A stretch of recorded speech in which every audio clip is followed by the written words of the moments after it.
안녕하세요. CN2J의 박종석이라고 합니다. 네, 오늘 두 번째 수원지방법원의 그 낙찰 사례 중에 낙찰을 잘 받은 아파트를 하나 방송으로 소개해 드리려고 방송을 진행하겠습니다. 그래서 기존에 좀 전에 얘기 드린 물건과 좀 틀린 이 물건 같은 경우에는 우선 설명을 좀 드리면요. 대법원 사이트 들어가 보시면 간단하게 우선 같이 보시죠. 2012타경이고요. 50420 검색을 하면 수지에 있는 아파트입니다. 현대 시티빌이라고 101동 801호 대지권은 24평 정도 되고요. 건물 면적은 전용 면적은 46평형입니다. 그래서 아마 분양 면적은 50평 후반 되지 않을까 생각이 들고요. 이 물건은 참고로 감정가가 4억 8,500이었고 두 번이 유찰이 돼서 3억 1,040만 원부터 입찰을 시작하셨는데 입찰한 분은 두 분 입찰을 하셨습니다. 그래서 한 분은 3억 2,768만 원, 한 분은 3억 2,100만 원에 입찰을 하셔가지고 668만 원을 더 쓰신 분이 낙찰을 받으셨습니다. 그래서 낙찰은 제가 봤을 때 잘 받은 것 같고요. 뭐 총 9층 중에 8층이고 실제 뭐 방은 내용에 대한 뭐 사진 먼저 좀 보시죠.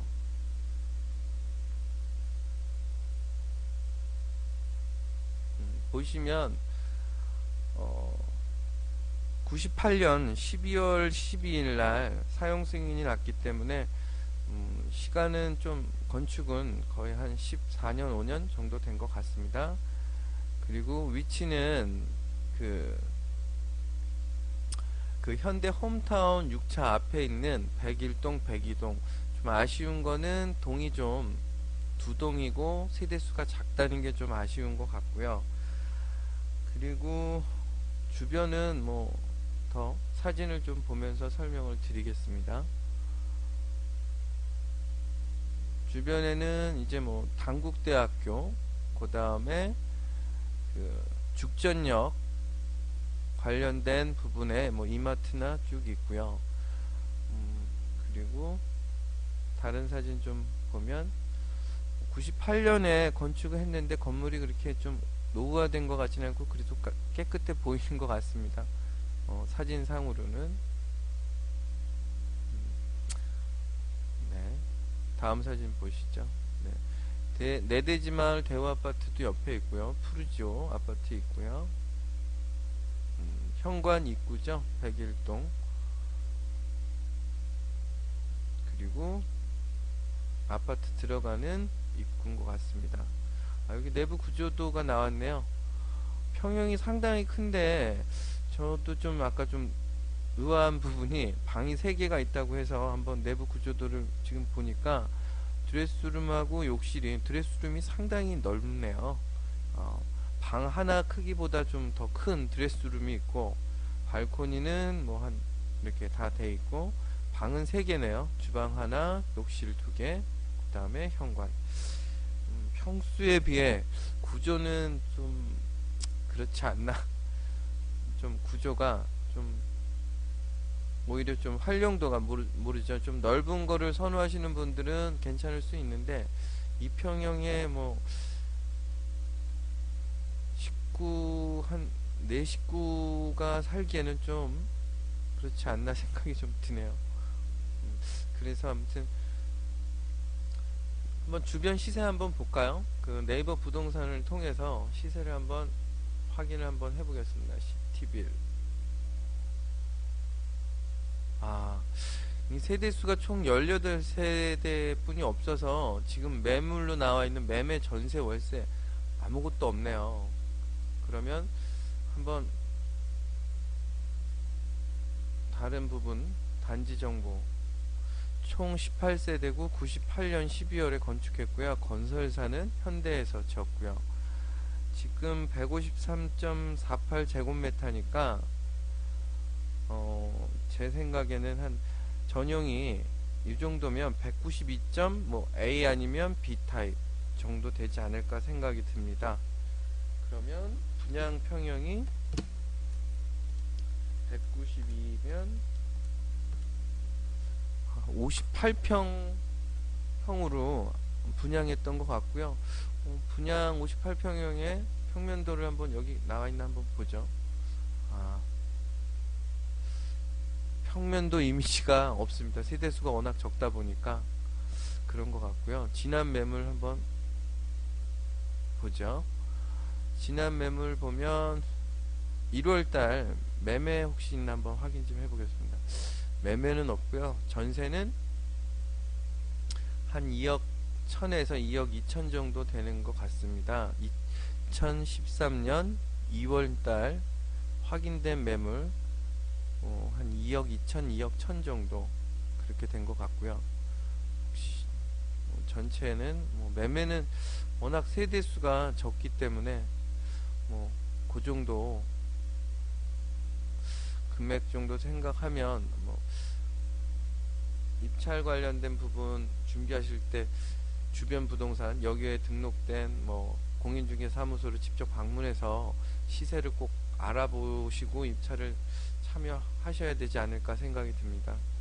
참고로 그러면 만일 이렇게 매물 시세를 확인할 수 없다면 주변 그 옆에 푸르지오를 한번 볼게요. 푸르지오 매매 같은 평형은 지금 없고요. 조금 적은 평형인데 한 4억 8천 정도. 아까 그 분양 면적이 192 정도 제곱미터면 실제 내지마을 푸르지오하고 비교했을 때는 한 40제곱미터 차이가 좀 나는데 주변 시세가 지금 40제곱미터면 잠시만요.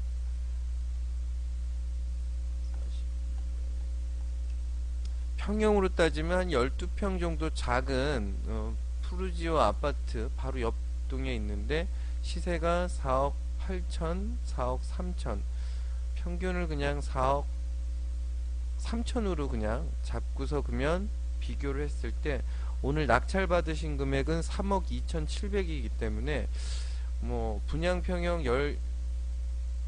12평, 3평 정도 차이 나는 더 큰 평형을 이 정도 가격에 낙찰을 받으신 거는 잘 받으시지 않았나 생각이 듭니다. 전세는 오히려 푸르지오가 좀 더 비싸긴 하네요. 저층인데도 2억 3천, 2억 7천 하니까 2억 7천. 아무튼 58평형 아파트를 3억 2,768만원에 낙찰받은 거는 제 그냥 예상 추측인데 아마도 분양가 정도의 낙찰 받으시지 않았나 생각이 듭니다. 그래서 저는 잘 받았다고 생각이 들고요. 실제 경매를 통해서 시세 분석을 잘 하신다고 하면 이렇게 많이 몰리지 않는 그런 물건에서는 정말 좋은 시세 가격을 경매를 통해서 낙찰을 받으실 수 있기 때문에 이런 게 가장 큰 경매의 장점이지 않을까 생각이 들고요. 실거주로 3억 2,700에 낙찰 받으신다고 하면 괜찮은 가격이 되지 않나 생각이 듭니다. 그래서 전제가 항상 경매에 입찰하시기 전에는 꼭 현장 조사와 분석을 하기 위해서 꼭 주변에 부동산 통한 시세 확인을 꼭 체크를 하시고요. 그 다음에 입찰을 참여하셔가지고 낙찰을 받으신다면 좋은 가격에 내 집 장만을 하시기에 좋지 않을까 생각이 들고, 이분 같은 경우에는 요번 그 4.1 부동산 정책의 혜택을 아마 받으실 것 같습니다. 그래서 전에 조건이 85제곱미터 이하의 주택을 한해서 이제 그 양도세 혜택에 대한 부분이 있는데 금액적인 부분은 85제곱미터 기준을 잡았을 때도 아주 저렴한 금액이죠. 3억 2,700인 경우에는 분당의 아파트 기준 잡아서 32평 낙찰받는 사례가 4억 이제 이상 쓰셔야지 낙찰을 받는 기준인데 아주 저렴하게 잘 받으신 것 같고, 요번에 정책기에 관련된 세제 혜택도 보실 것 뭐 보시기 때문에 낙찰을 잘 받지 않았나 생각이 듭니다. 아무튼 뭐 방송 시청해 주셔서 감사하고요. 저희가 매주 뭐 낙찰 사례 관련된 부분 방송과 그 매주 한 2주 정도 안에 있는 경매 진행되는 물건 중에 추천 물건을 계속 방송에 저희가 진행을 할 거고요. 아무튼 뭐 벌써 금요일입니다. 그래서 주말 잘 보내시고요. 다음 주에 또 방송에 통해서 뵙겠습니다. 아무튼 방송 시청해 주셔서 감사하고요. 방송 오늘 여기서 마치겠습니다. 감사합니다.